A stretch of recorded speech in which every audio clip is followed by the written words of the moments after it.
ওয়ালাইকুম আসসালাম রহমতুল্লাহি ওয়া বারাকাতুহু।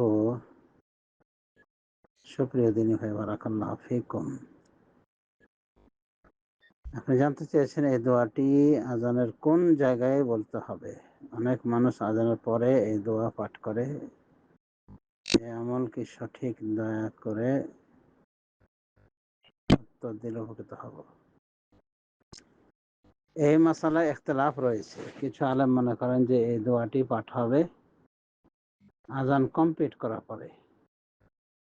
আবার কিছু মুহাক্কিক উলামায়ে কেরাম মনে করেন যে এই দোয়াটি মূলত পাঠ হবে মুয়াজ্জিনের ওই দুই শাহাদাতাইনের পরে,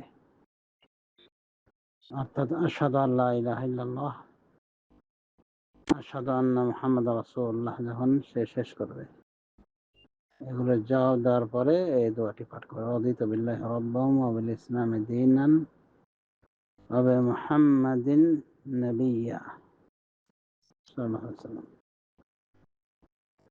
আবার কিছু উলামায়ে কেরাম এদিকে গিয়েছেন যে মুয়াজ্জিনের আযান কমপ্লিট করার পর পড়বে। এতে গিয়েছেন বেশ কিছু উলামায়ে কেরাম।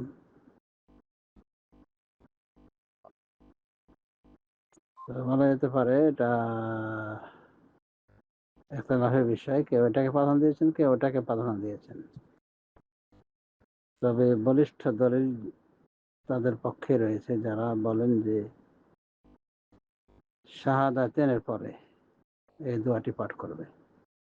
তাদের দলিলটা বেশি বলিষ্ঠ এবং কিছু বর্ণনা এদিকে ইঙ্গিত করে যে মুয়াজ্জিনের শাহাদাহ পাঠ করার পরেই পড়তে হবে। এরপরও যদি কেউ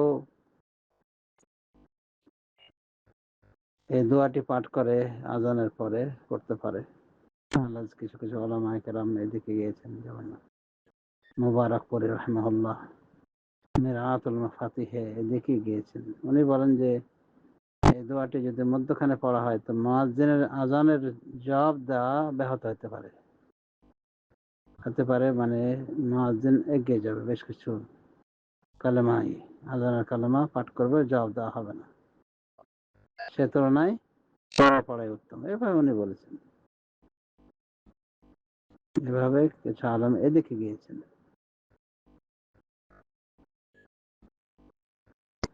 আর কালেমা শাহাদার যে ইঙ্গিত বহন করছে কিছু কিছু বর্ণায়, ওটা তাবিল করে তারা বলছেন যে শেষেও তো কালেমা আছে, কালেমা তাওহীদ, লা ইলাহা ইল্লাল্লাহ, আল্লাহু আকবার, আল্লাহু আকবার, লা ইলাহা ইল্লাল্লাহ। তো এখানেও তো এটাও তো একটা শাহাদার কালেমা। তো যাই হোক, প্রত্যেকেই যার যার পক্ষে দলিল পেশ করার চেষ্টা করেছেন বা দলিল থেকে বোঝার চেষ্টা করেছেন, যুক্তি পেশ করার চেষ্টা করেছেন। তবে বলা যেতে পারে সব থেকে রাজিহ যে কালেমাতুশ শাহাদাহ পাঠ করার পর, অর্থাৎ আশহাদু আল্লা ইলাহা ইল্লাল্লাহ, আশহাদু আন্না মুহাম্মাদুর রাসূলুল্লাহ যখন মুয়াজ্জিন কমপ্লিট করবে, তখনই এর জবাবে এই দোয়াটি পাঠ করবে। এটাই হলো উত্তম। কিন্তু ফরজ সালাতের পরেও যদি কেউ মুয়াজ্জিনের আজানের পরেও যদি কেউ এটা পাঠ করে এবং মনে করে যে এটাই মানে বেশি